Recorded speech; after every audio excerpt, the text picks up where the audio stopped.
Every species is unique.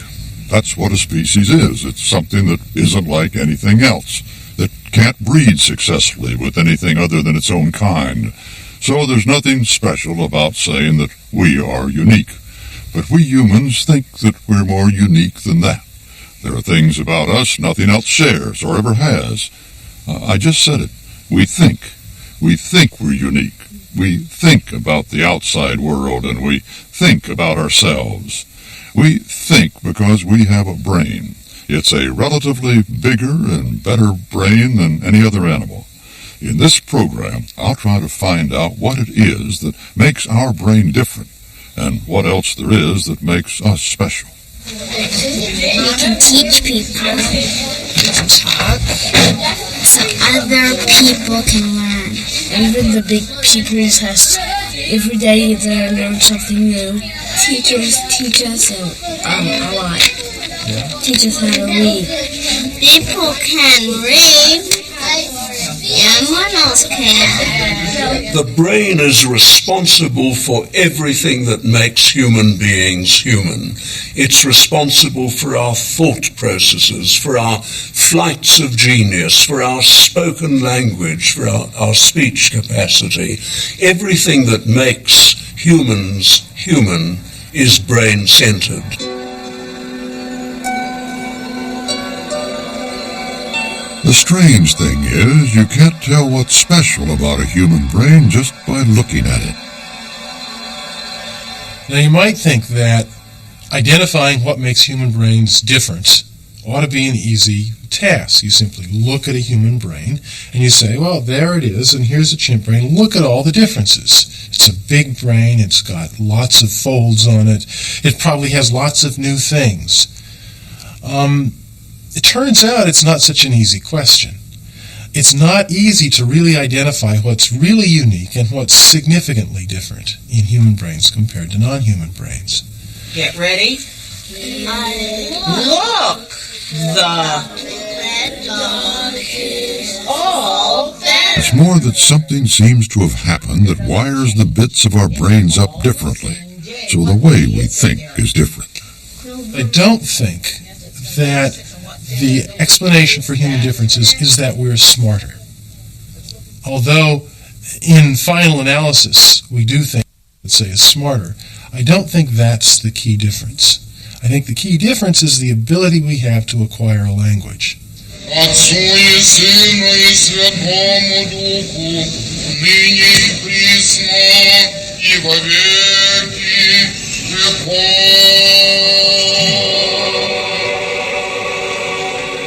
Language and thinking go together. Sounds and images, art, words and pictures, even passing music on to future generations. None of these very special human things would be possible without language. If we could work out where language came from, why and when it began, maybe we'd understand why we think the way we do. Perhaps it's all an accident. In the ordinary business of evolving and surviving, gave us our precious ability to make symbols of our lives. We're extraordinarily successful as a species. We've dominated this planet.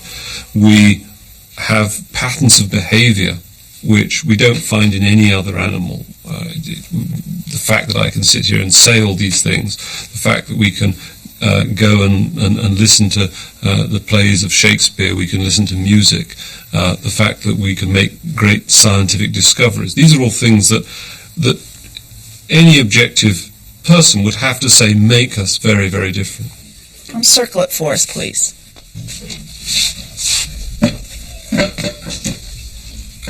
I think one of the peculiarities of human beings that we take for granted is that we teach each other. That we spend a lot of effort training our children to do things, sometimes keeping them from doing things.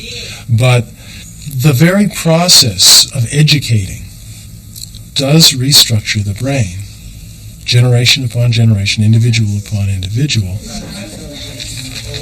I just want you to draw a picture of yourself. And each year when you add to your folder, you're going to see how different you think you look, or you do look. You get older, and your face changes a little. I have lines on my nose. If you can't teach a new invention to your children, it is of no evolutionary significance. It's a flash in the pan. If you can teach it and pass it on, it is of significance.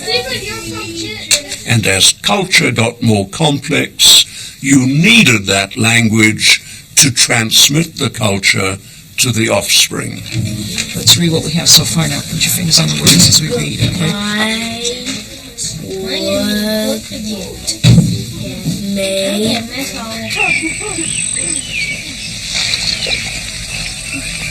Other animals use calls and cries to communicate with one another, even to pass things on to their young.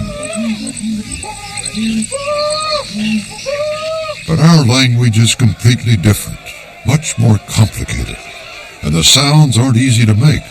Our ancestors needed it so much that we've evolved a special shape for our mouths and throats. We run a daily risk of choking. We've paid a high price, but we can talk. Human speech has a remarkable property. It allows us to transmit information, between 3 to 10 times faster than we otherwise could do. So I can illustrate this in a simple manner. If I just took this pencil and did this, and you said, how many clicks did I make? You'd say 5. Okay, if I do this, it becomes quite difficult. Now, this property of speed allows us to communicate any kind of complex thought rapidly. Okay, humans can modify their speech in any particular way they like. It's not tied to emotion, and this involves some very important changes in the human brain. And this ability to modify our actions, I'm sure, is at the root of the notion that we do have free will. We can modify our actions, hence we have control of our destiny, and so on and so forth. We will not be successful if we can't play defense, no matter how good our offense is. Seeing some of the things that language does for us now still doesn't explain why or when it began. We know there was more than one single reason why our ancestors stood upright, and the same could be true about language. But there's a clear message in some of the things we use it for. Prepare! Prepare! Prepare to be successful.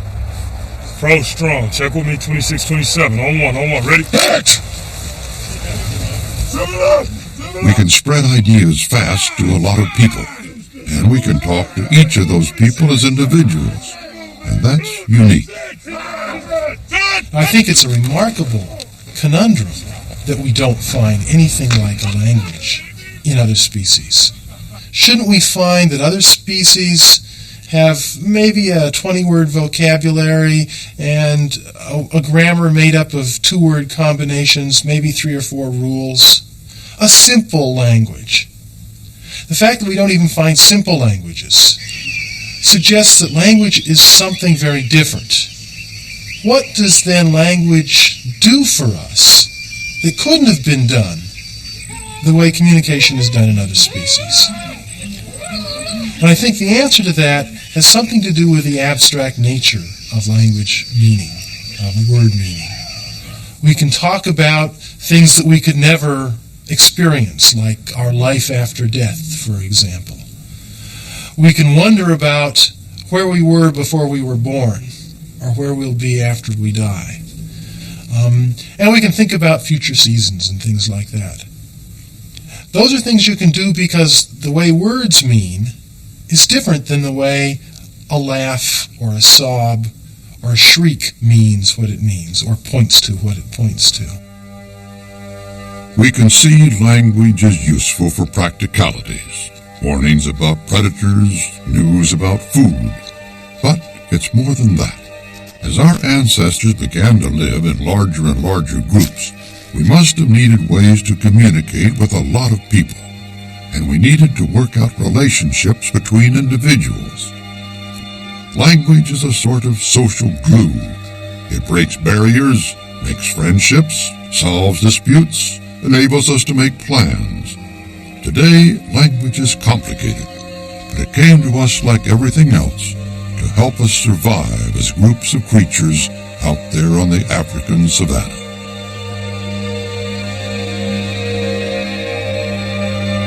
The big question now is, when did language start? I think everybody wants to pin language on some particular fossil or other, to say this is when language starts.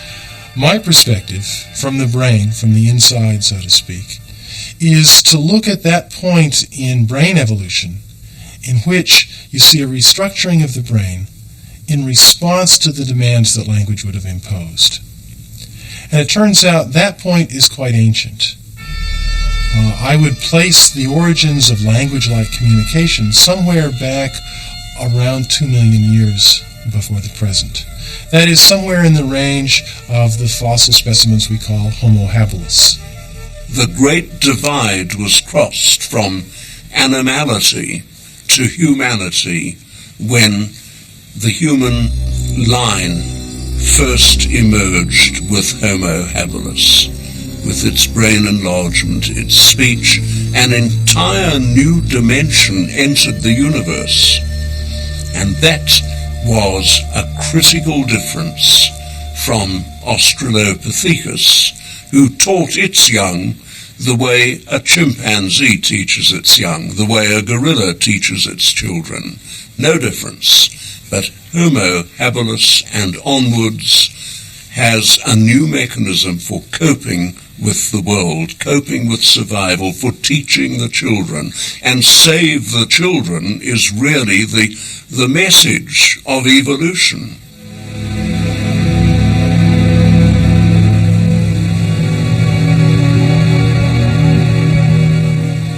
Between 3 and 2 million years ago, when Africa was cooling and becoming more arid, there were obviously many small populations that were beginning to evolve in different directions and diversifying. This was the theater in which the hominid play took place, and this was the background that produced the genus Homo and the expanded brain and the stone tools, which I think are the dramatic evidence that remains for us to see of a total revolution in behavior. A whole series of things, from social life, from ecology, way of making a living, way of getting food, to the structure of the brain, all seem to change at once. It's a sort of systematic restructuring of the way of making a life that the species went through.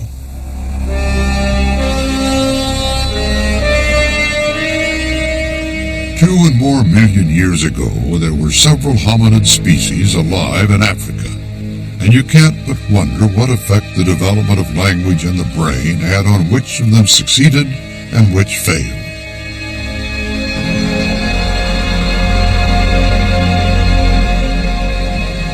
It's very easy to forget that we haven't always been the only species of human or creatures like humans.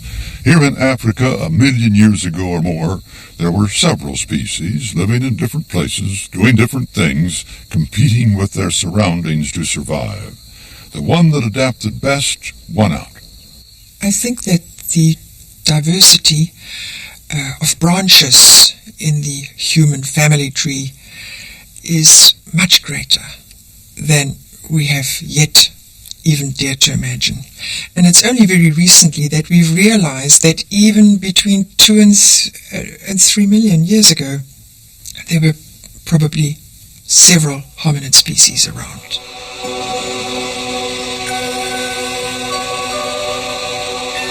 Certainly, as time goes on, there's really only 2 hominids that end up walking Africa, and that are the robust Australopithecines, these very large vegetarians with huge jaws and chewing apparatus, big teeth, and the group we call Homo erectus. We automatically consider them our ancestors for the obvious reason that they have stone tools and behaviors that probably are a lot like modern hunter-gatherers. The Australopithecines eventually disappear. Homo erectus does not. And in fact, Homo erectus moves out of Africa. We find Homo erectus spreading across the globe about the time that we begin to see the loss of this last parallel hominid species. Homo erectus used tools, ate meat, which was available wherever they went, could survive the big changes in the climate, had the growth in population which goes with the development of language and the brain. The others, the Australopithecines, didn't have the flexibility. Extinction is normal. All the hominid species apart from ourselves are extinct. The last hominid extinction was very, very recent. Too close and too like us for comfort.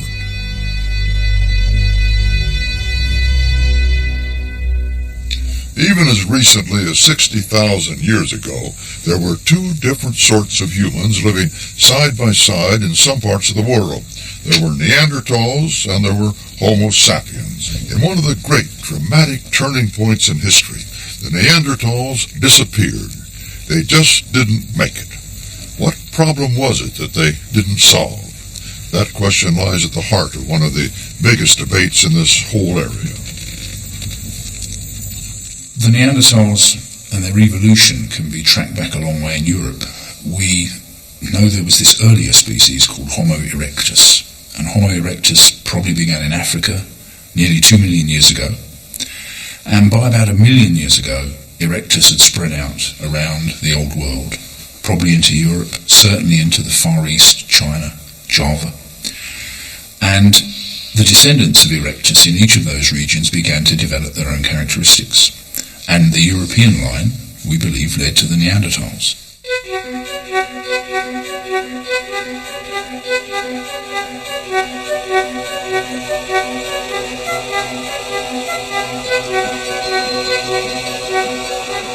For much of the time the Neanderthals lived in Europe, from about 150,000 years ago, it was a harsh, cold place. They had to be tough. They were hunters, and they searched for their food in a hostile world. What we're almost certainly looking at is strength and endurance for a great variety of tasks, but Neanderthals needed the strength on a daily, weekly basis to survive in terms of getting food, survive in terms of avoiding being eaten by large predators, of which there were a lot around back then, large cats, hyenas, bears, wolves, and others. The fascination of the Neanderthals lies in the fact that they were very like us. They used tools and weapons and big brains, almost certainly some language, a social life, and still they didn't survive.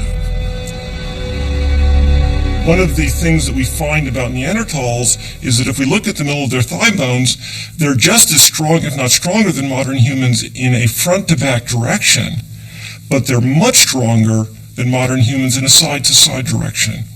And what this indicates is that the forces that they were subjecting their legs to included those from normal, what we would consider normal walking, but there was also a lot of force put on them from irregular movement across the landscape, sort of like an American football runner changing direction fairly quickly.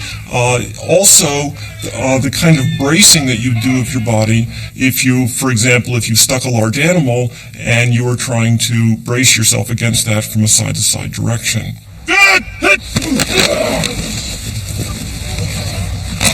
They hunted wild animals hand to hand.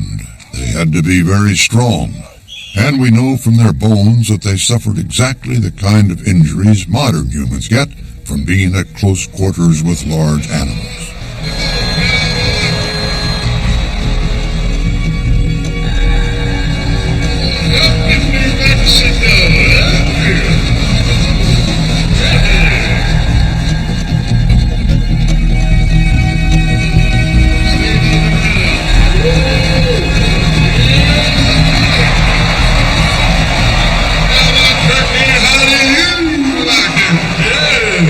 what's the connection here? Obviously, the Neanderthals were not bronc-riding wild horses in the Pleistocene. They were not wrestling steers to the ground. But we do know from their technology that when they did hunt animals, deer, small horses, the like, wild goats, they did it at close quarters.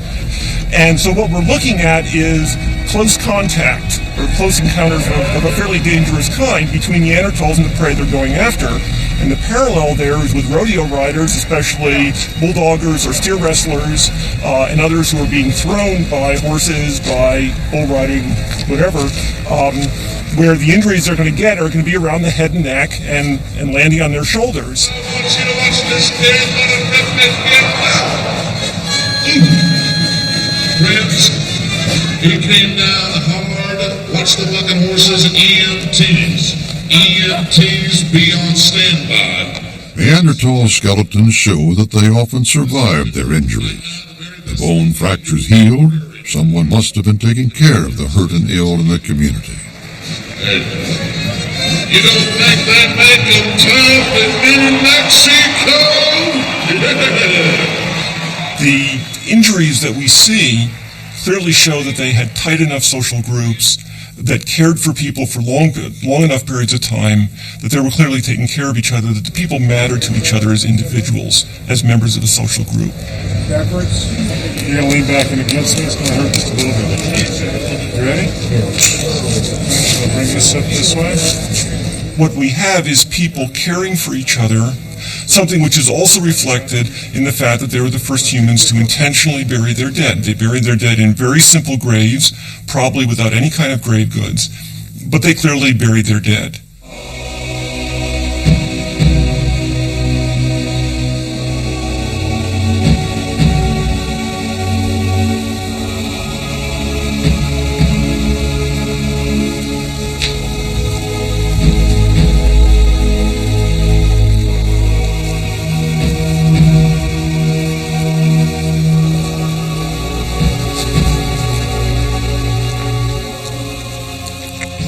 In the case of the Neanderthals, I think there's undoubtedly burial going on, but it's not clear how much ceremony and how much social significance the Neanderthals were putting on these burials.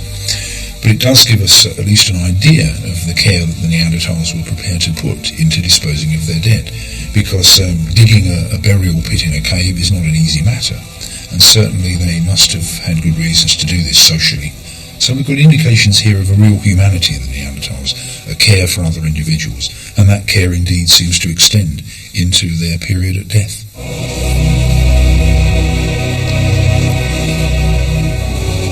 This idea of caring for the elderly, for their knowledge and their memory of life, may have begun around the time of the Neanderthals, and it connects up with burial of the dead, because it suggests respect for members of your family or community. The Neanderthals were the very first humans to bury their dead, but we don't know, and never will, what they were thinking about when they did it.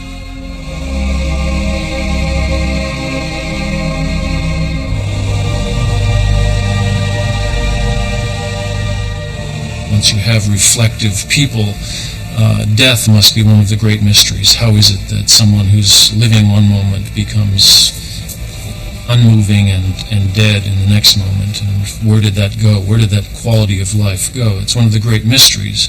Whether Neanderthals saw it in that way or were capable of seeing it in that way is a question that I think we can't answer at this point. In Europe and the Middle East, there were two separate populations, the Neanderthals and modern humans, Homo sapiens, who had come up from Africa from about 100,000 years ago.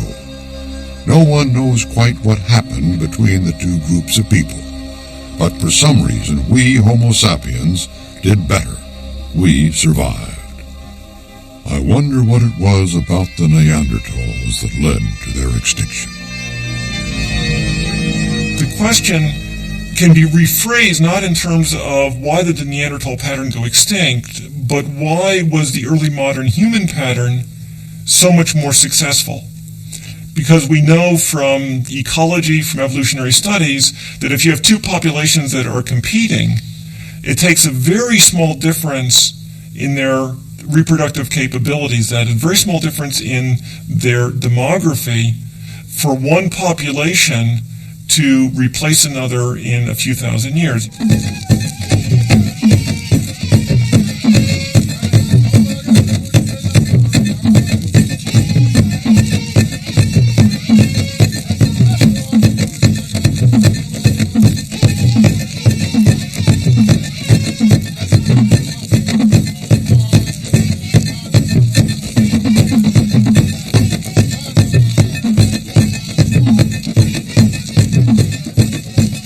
Even today, people ask their gods or their spirits for help with all kinds of things.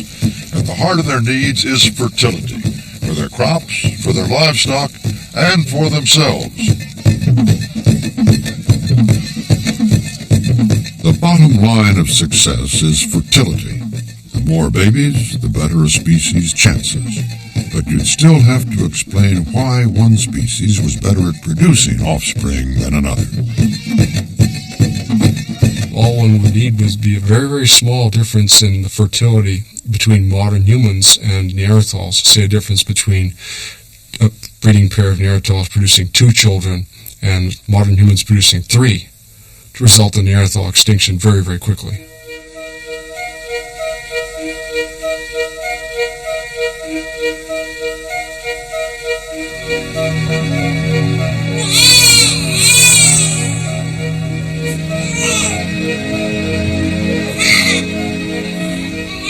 Can't even imagine. Yeah. The modern humans might have got ahead because they were just better able to cope with new things in their lives. And language was one of the keys. What do you think about it? Small. That's what it is. Yeah, it's small. But you just got here. You believe you were that small once? No. Yes, you were. Look at that. I think he might have even been a little bit... You were skinnier. I think he's got more meat on his bones than you had. I think what happened around 40,000 years ago is that language, speech, and symbolic communication became far more important than they had been previously. The classic Neanderthal, I think, was simply replaced by modern humans in most places, and here speech enters into the picture.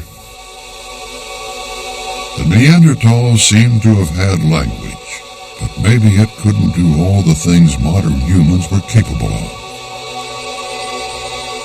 Philip Lieberman and some of his colleagues have proposed that the vocal apparatus of Neanderthals was different from that of modern humans, that in essence the tongue was placed higher up and crowded the vocal cavity, so that if they were to speak, their speech would be slow and probably nasalized, so that if I were to say, look out for that lion, as a Neanderthal, I would put my tongue up in my mouth and it would come out like this. Look out for that lion. Cave excavations in the Middle East show that the Neanderthals and Homo sapiens lived side by side.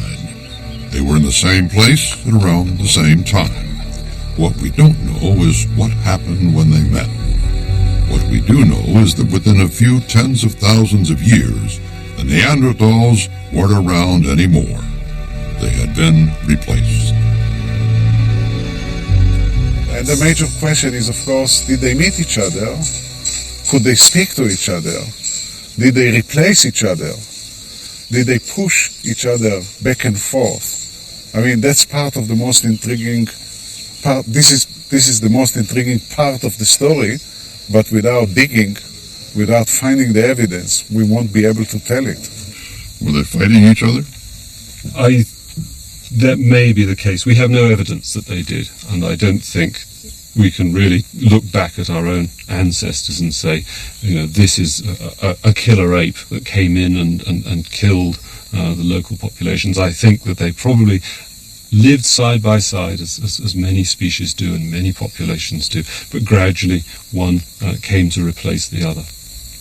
They would have been in competition for the same resources, and they would have had very little reason to get together with each other, and every conceivable reason to try to displace each other, to try and kill each other off.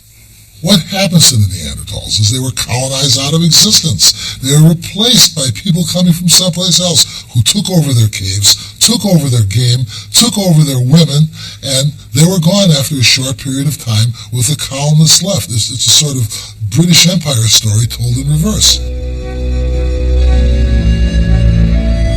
Certainly there are no Neanderthals today, but they might have left a legacy. Maybe some of their features were passed on to modern Europeans. Some people think they weren't a separate species at all. The Neanderthals certainly are a specialized group of people. They're a race. They're a race that lived in northern and central Europe. Whether they have continuity with modern people is an issue that we're having a lot of trouble resolving. We can see that there are some Neanderthal features that appear only in modern Europeans, and very prominently in modern Europeans. Here's the best one, is the nose. The nose is very large. They had huge noses. Very Charles de Gaulle or Jimmy Durante sort of nose in these Neanderthals found today only in Europeans, in particular in Western Europeans. So it's wrong to think that the Neanderthal features are gone, but they certainly are there at a much lower frequency than they were found originally in Neanderthals, and the question is why? Is this true because Neanderthals became extinct, or is it true because they evolved into modern Europeans? Is it true because Neanderthals evolved in situ, that is, in Europe by themselves, or did people come in from other areas and mix with Neanderthals? I think the answer must certainly be the second, because of the dynamics of Europe itself. Yes, I think there was a Neanderthal phase, and at least the human history of some human groups. Are there Neanderthal genes in us today? Absolutely, for sure. So if you ask, do modern Europeans have Neanderthal genes among them, the answer would almost certainly be yes. And I think as somebody of European descent, I would be proud to have Neanderthals among my ancestors.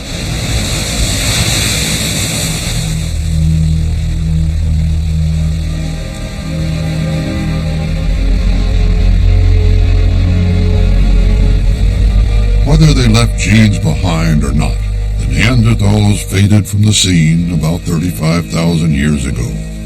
So where did these other people who replaced them come from?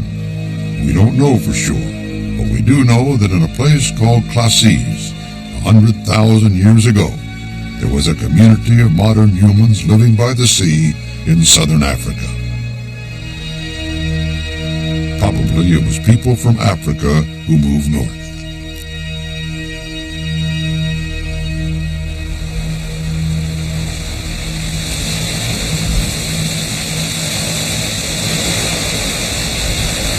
My view would be that these people are not only anatomically modern, but they're also behaviorally modern. And on that basis, I would suggest that they had the same kinds of language communication skills that we have. I would think that they could communicate just as well as you or I.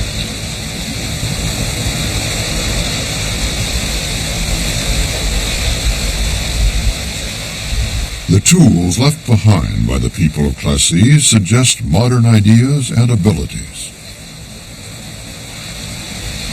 These are a series of stone tools from Classes River caves. The stone tools are made in various kinds of raw material. Most of them are in quartzite, which is the kind of rock that one has on the beach below the cave. This particular artifact is a flake blade. This is an artifact made in quartz, and this is not very common. This would have to be specially selected. We know that some of these raw materials occur about 30 kilometers away, so that indicates a tremendous amount of trouble gone to get exactly the right materials to make these particular tools. And this gives those artifacts extra value, extra potential for exchange, and one thinks that artifacts like these are made in these non-local raw materials and then were used in gift exchange processes to cement relationships between individuals and between groups.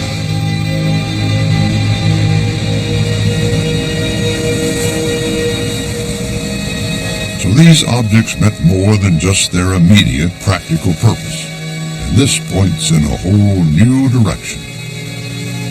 The spread of modern humans is basically a spread of not a superior body, but a superior brain and a superior behavioural system. And I think that's what led to the success of modern humans. Over time, there's going to be different evolutionary experiments in different areas, and one of those is going to win out. And the one that wins out is the one that replaces the others. And so perhaps it's in this sense that we should see anatomically modern people, our own ancestors, replacing other remarkably successful kinds of people, such as the Neanderthals in Europe. The anatomically moderns, or those we call anatomically moderns, were the evolutionary experiment that won out.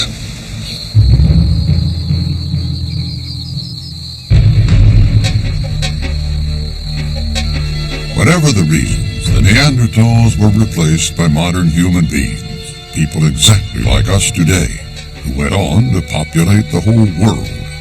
The European branch of these modern people are often called Cro-Magnons.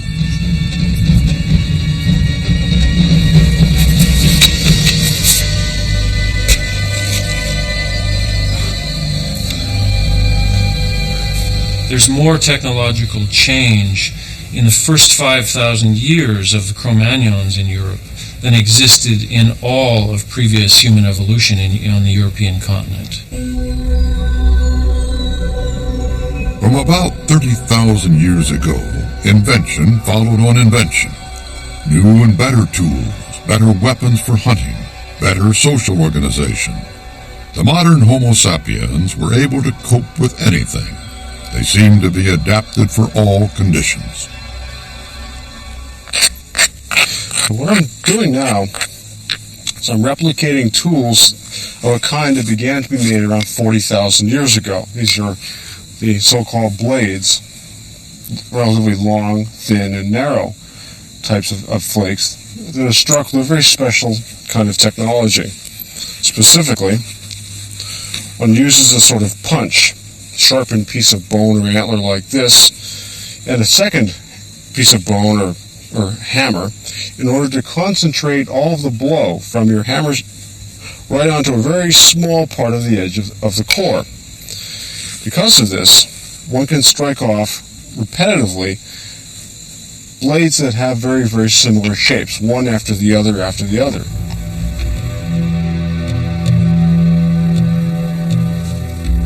The new tools were hard to make. You had to know how to do it, which stage followed which in their manufacture. Instructions had to be passed on. You had to learn how to make them and to plan their use.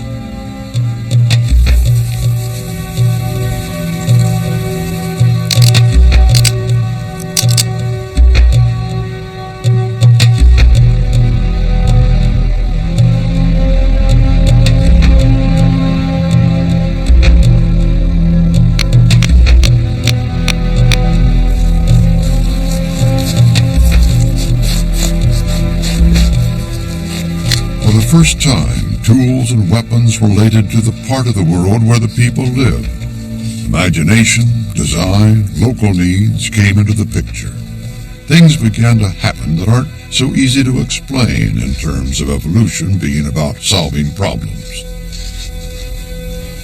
There's a tendency to think of evolution as just being about the problems of food, but we should remember that for very many species the problems go far beyond just what there is to eat. It's also about surviving in a complex social world, in a complex ecological world. So many of the problems we see facing humans are not necessarily the first things we would think of when we think of evolution. They're much more subtle than that. The world was becoming a much more complicated place.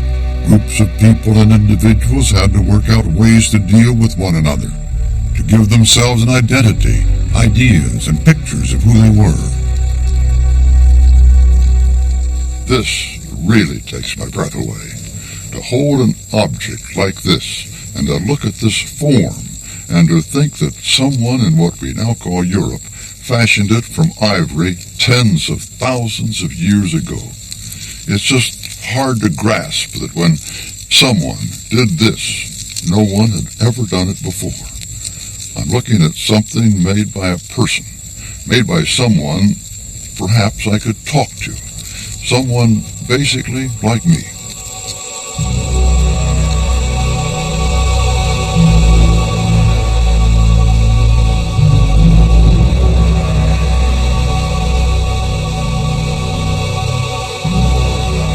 Now this is something those Neanderthals never did. It's really with the Cro-Magnon people and their arrival or emergence in Europe that we see the very first evidence for this kind of symbolic behavior. One of the most difficult questions for archaeologists to answer is the question of why. We clearly see a symbolic explosion we know as art. So it allows people to conceptualize things, to imagine things, and to share that conception. Since you're materializing it, you're taking it outside of your head and putting it into an object and then showing that object to other people.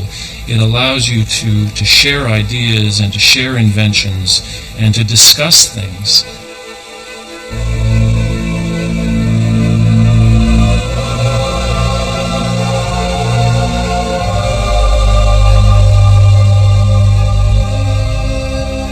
The fact that 35,000 years ago people were adorning the human body with beads and pendants and other sorts of valuables, and the fact that we're still doing that today indicates that in some ways they found solutions to social problems, for example, that are still relevant to us.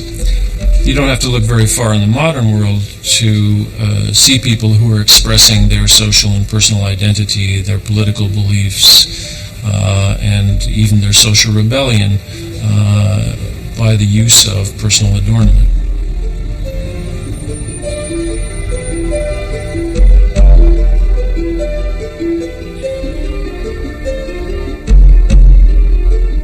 These aren't just meaningless trinkets.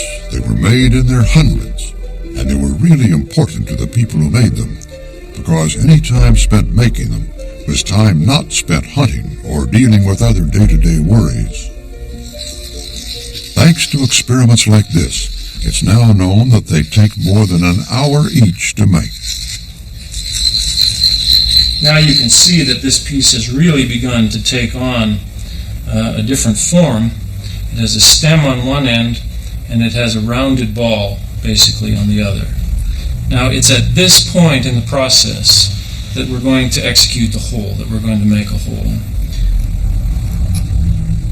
I feel that in some significant way I've been able to replicate what someone did 30-some thousand years ago, and that's a kind of learning, that's a kind of knowledge. Probably these things were handed on from generation to generation. They evoke memories and carry the history and folklore of people. They're like messages because they last. They're made for the future.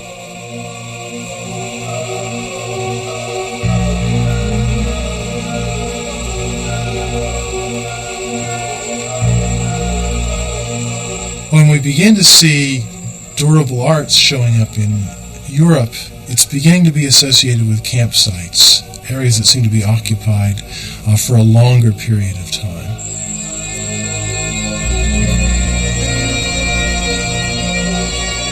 These little decorative beads and objects have been found in their thousands all over Europe, dating back to about 20,000 years ago.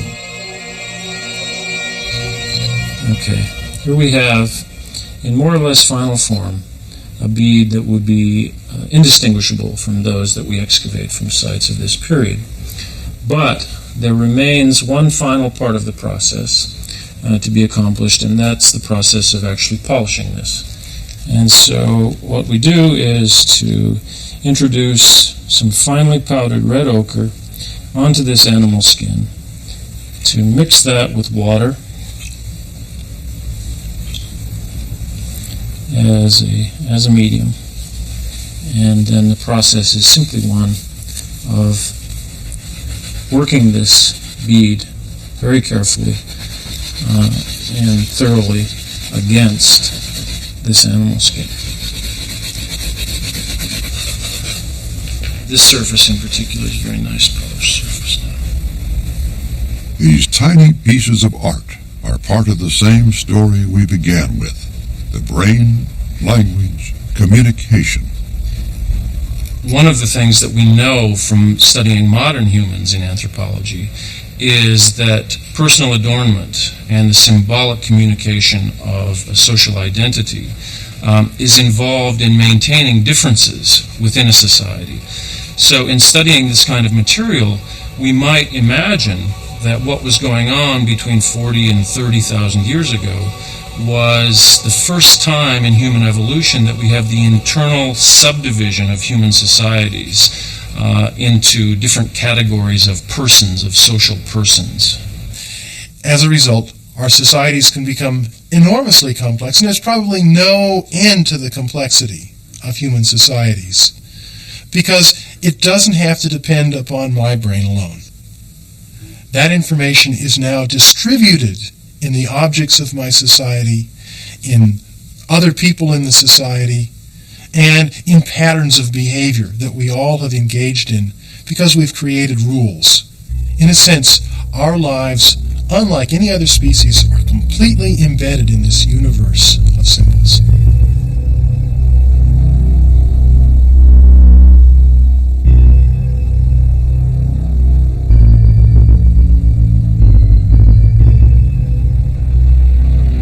The people who made these pictures all those years ago needed scaffolding to get high up on the cave walls.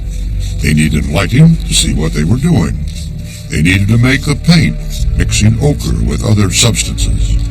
It was a huge undertaking in a dark and frightening place.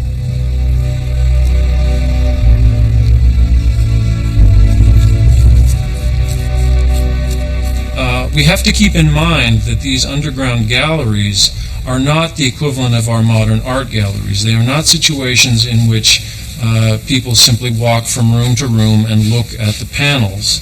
A cave is a very frightening place for the most part. It's dark, it has strange noises. The cave experience is just that, it's an experience.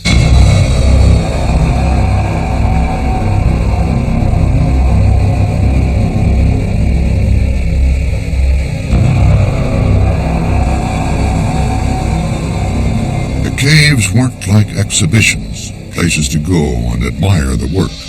And they weren't the caves people lived in either. It's possible they were very special places, maybe even places of worship.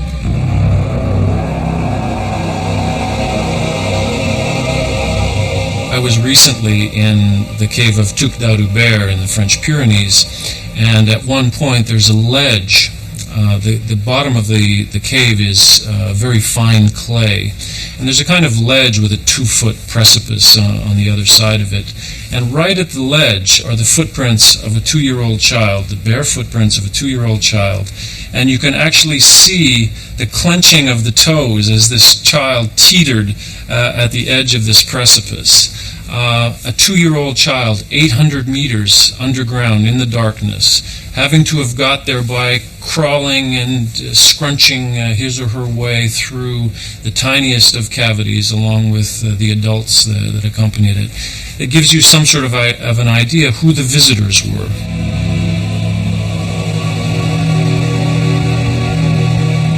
So what does it mean that people had reached a stage when art and the expression of ideas were so powerful?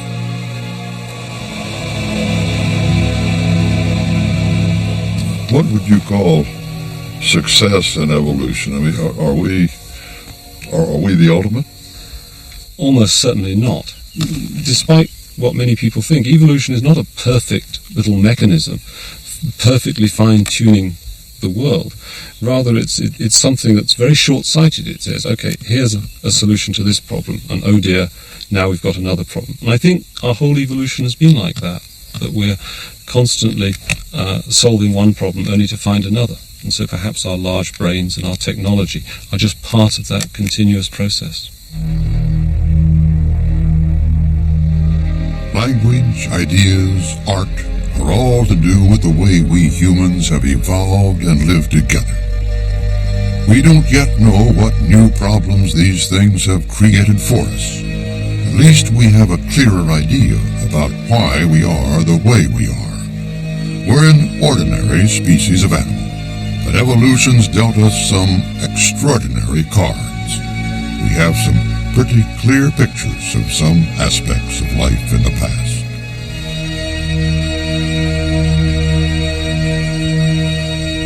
I suppose scientists of the future will come up with pictures of what they think we were like, but they'll just be pictures of what some of us were like in some places at some time. They won't be sure, perhaps, that all humans were like this or like that. We can't even be sure that all us humans are going to evolve in the same way. What does the future hold for us? We're unique, all right, but will our world deal us problems that can't be solved? In our next and final program, I'll look for answers to some questions about our future. Might we end up like the dinosaur, an extinct curiosity from the distant past? Or is there a future for ape man?